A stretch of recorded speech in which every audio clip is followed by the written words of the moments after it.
అందరికీ నమస్కారం.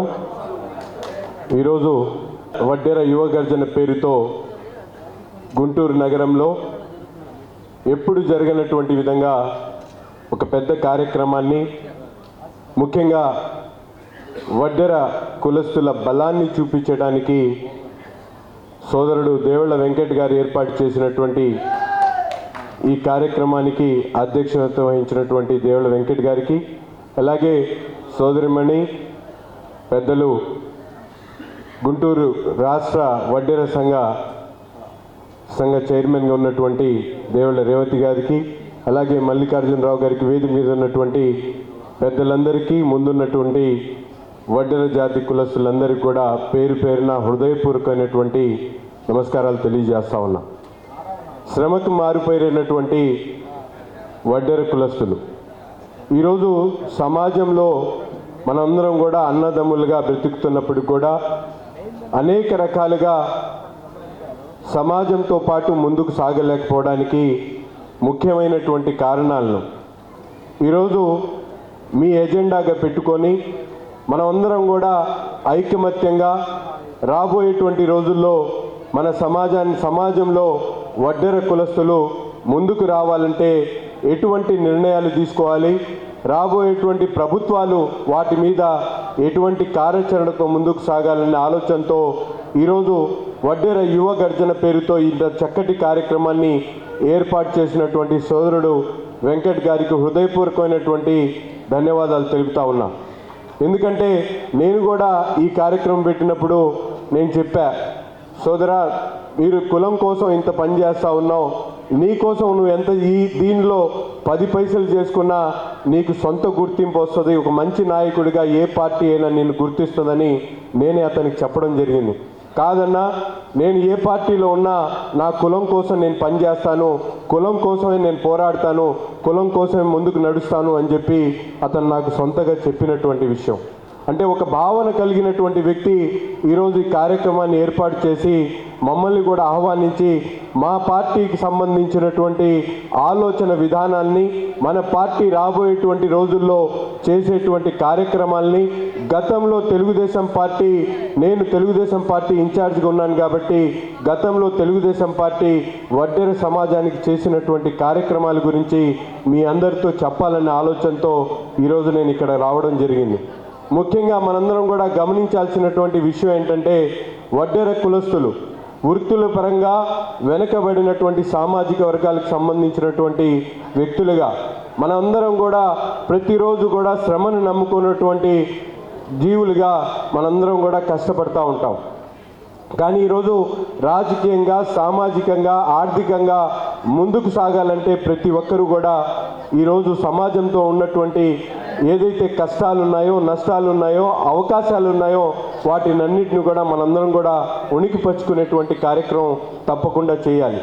దీనిలో భాగంగానే అన్న నందమూరి తారక రామారావు గారు పార్టీ ఏర్పడిన తర్వాత బీసీలకు సముచిత న్యాయం కల్పించాలి, వారికి సమాజంలో ఒక స్థానాన్ని కల్పించాలని చెప్పి అప్పటి వరకు రాష్ట్ర చరిత్రలో ఏ నాయకుడు కూడా ఆలోచించినటువంటి విధంగా బీసీలకు స్థానిక సంస్థల్లో 24% పెట్టినటువంటి ఘనత అన్న నందమూరి తారక రామారావు అనే విషయాన్ని మీరు ఒక్కసారి ఆలోచించాలని చెప్పి కూడా మీ అందరికి కూడా తెలియజేస్తా ఉన్నా.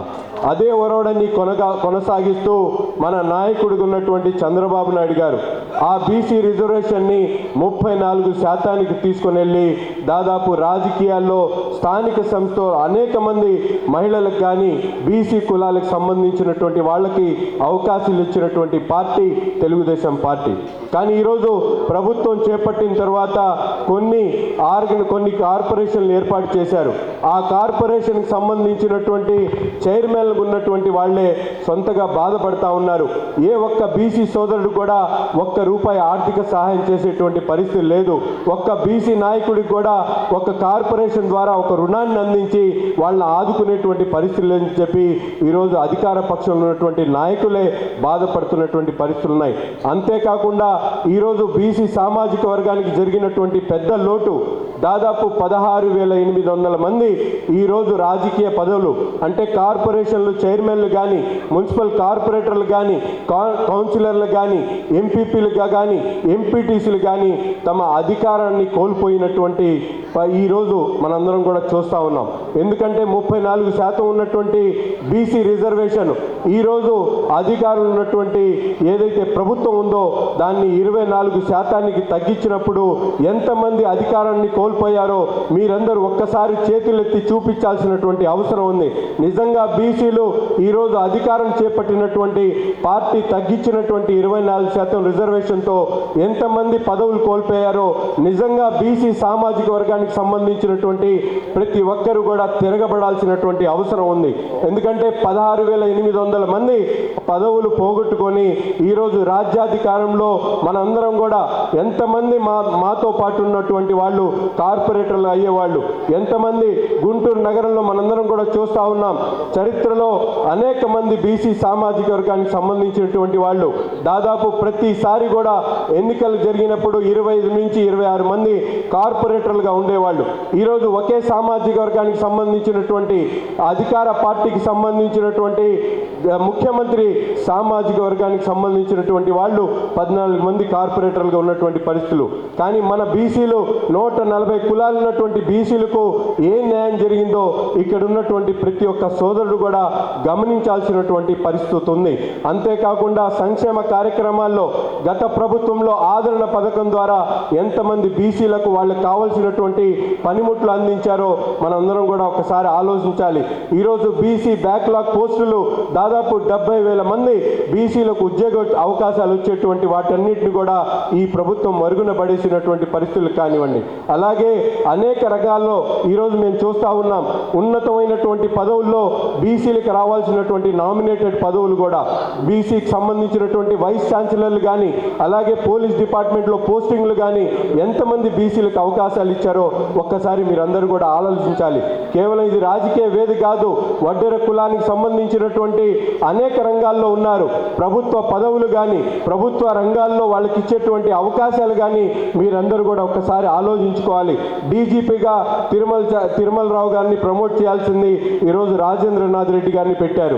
అలాగే అనేక వైస్ ఛాన్సలర్గా బీసీలకు అవకాశాలు కల్పించాల్సినటువంటి చోట వాళ్ళ కులానికి సంబంధించినటువంటి వాళ్ళని నామినేట్ చేసుకున్నటువంటి పరిస్థితులు కానీ ఈరోజు సామాజికంగా, ఆర్థికంగా, రాజకీయంగా అన్ని విధాలకు కూడా బీసీలను మోసం చేస్తున్నటువంటి పరిస్థితులను ఒక్కసారి అవగాహన చేసుకొని తప్పకుండా బీసీ సామాజిక వర్గానికి, అలాగే ముఖ్యంగా వడ్డెర కులానికి మీకు ఎటువంటి ఇబ్బంది వచ్చినా పెద్దవారికి తమ్ముడుగా, చిన్నవారికి అన్నగా ఈ నియోజకవర్గంలో ప్రతి ఒక్కరికి కూడా అండగా ఉండేటువంటి కార్యక్రమం చేస్తాం.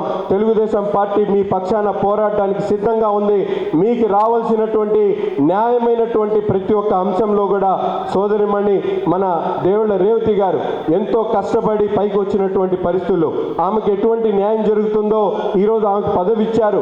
పదవి ఇచ్చిన తర్వాత ఆమె పడేటువంటి కష్టానికి తప్పకుండా ఆమెకు కూడా గుర్తించి రాబోయేటువంటి రోజుల్లో మంచి పదవి, అలాగే మా దేవుళ్ళ వెంకట్ గారికి కూడా చెప్తా ఉన్నా, తప్పకుండా మంచి భవిష్యత్తు కావాలంటే బీసీలకు ఉన్న వెన్నుముకగా భావించేటువంటి పార్టీ తెలుగుదేశం పార్టీ. మీరందరూ కూడా తప్పకుండా తెలుగుదేశం పార్టీ ఇచ్చేటువంటి బీసీ సామాజిక వర్గానికి న్యాయం చేసేటువంటి విధానాన్ని గుర్తించి మీరందరూ కూడా తప్పకుండా బీసీ సామాజిక వర్గం యావత్తు కూడా ఈరోజు తెలుగుదేశం పార్టీ పక్షాన నిలబడాలని చెప్పి మనస్ఫూర్తిగా కోరుకుంటూ ఈరోజు మీ ప్రయత్నంలో ప్రతి సందర్భంలో కూడా పార్టీలకు అతీతంగా నేను కూడా మీతో పాటుగా మీ సహోదరుడిగా ముందుకు నడుస్తానని చెప్పి తెలియజేస్తూ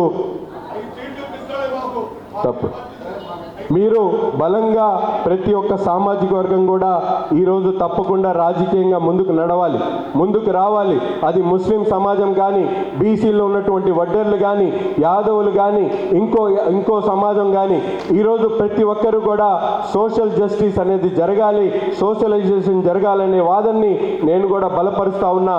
తప్పకుండా ప్రతి కులానికి కూడా న్యాయం జరగాలి. ఇది కేవలం రాజకీయం అనేది ఏదో ఒక కులానికి సంబంధించింది కాదు. అన్ని వర్గాలకు సంబంధించినటువంటి విషయం అని ఆనాడు అన్న నందమూరి తారక రామారావు గారు చెప్పాడు. ఈరోజు చంద్రబాబు నాయుడు గారు పాటిస్తూ ఉన్నారు. తప్పకుండా తెలుగుదేశం పార్టీ ఏ క్షణంలో అయినా ఎప్పుడైనా బీసీలకు పెద్దపీట వేసే కార్యక్రమం చేస్తుందని చెప్పి కూడా ఈ సందర్భంగా తెలియజేస్తూ నాకు ఈరోజు అవకాశం ఇచ్చినందుకు ధన్యవాదాలు తెలుపుతూ సెలవు తీసుకుంటా ఉన్నాను.